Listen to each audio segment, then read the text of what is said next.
Been working with the Social Security Administration for 5 years and never been able to get a resolution.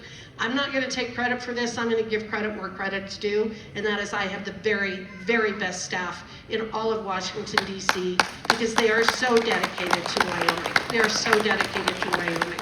I've also been able to bring $40 million in directed funding back to our various communities. And this is everything from helping our airport in Casper to helping Rock Springs with the water situation over there, providing funding for the airport in Rock Springs, sewer systems, police cars. Primarily, I will only focus on infrastructure when I do directed funding, but so far we have been able to bring back $40 million for our communities right here in this state, and I think that that's very important. What I'm going to talk about now is something that I think is very important for myself as a representative to have done for the last 3.5 years, and what I promise you I will continue to do if I am fortunate enough to be elected as the next United States Senator from the state of Wyoming. I'm just going to talk to you about a few of the bills that I have introduced just in this last session in the last 1.5 years. This is the list of bills that I have introduced. These are not all of them that I have co-sponsored, but these are the ones almost specifically related to Wyoming and some of the conservative issues that have been raised here today. One of them, we're talking about the Constitution. Several people have raised the issue of making sure that we are adhering to our Constitution.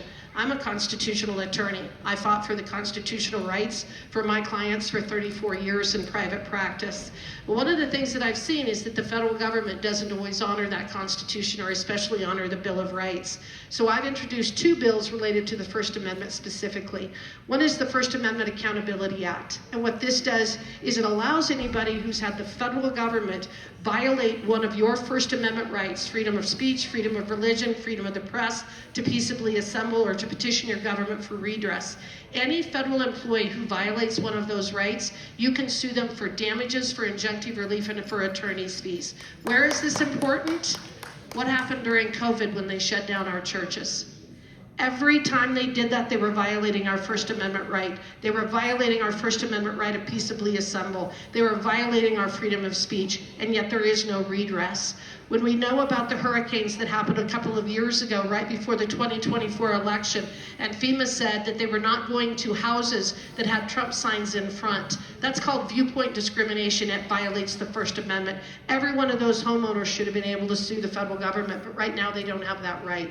So I've done the First Amendment Accountability Act, and I also am doing it in relation specifically to AI, that AI cannot be used to censor our speech. Stop the Climate Shakedown Act. Right now, 2 weeks ago, the United Nations voted yet again that there should be climate change reparations from the rich countries to the poor countries. What is this about? This is about a shakedown of the United States of America, and that's all this is.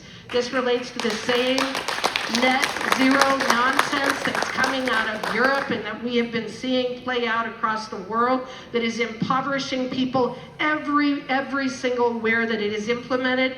So I am trying to stop the United Nations in its tracks. I am working with Steve Scalise to try to get this to the floor as quickly as possible, in light of the fact that the UN voted again just a couple of weeks ago to do a climate shakedown against the United States. Get us out. Well, I've been advocating for that as well. I have in fact signed off on a bill to abolish the United Nations. And yes. Another one that is very, very important to the state of Wyoming, and I was visiting with a gentleman here about this, because this affects Wyoming more than probably any other state in the nation, and that is when we do bonus bids for coal, it can take as many as 5 to 8 years for the permitting. But the companies, when they're seeking to lease that coal, they have to pay the money up front. And it's as much as $40 to $50 million or more. We have not had a new coal lease in Wyoming since 2014.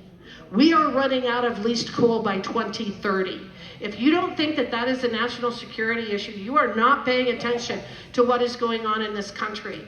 So right now, I have introduced a bill to make it so that they still have to pay the money, but it's paid out over a longer period of time so that they can better match revenues with their expenses so that our coal companies can actually afford to go out and start bidding on our coal again.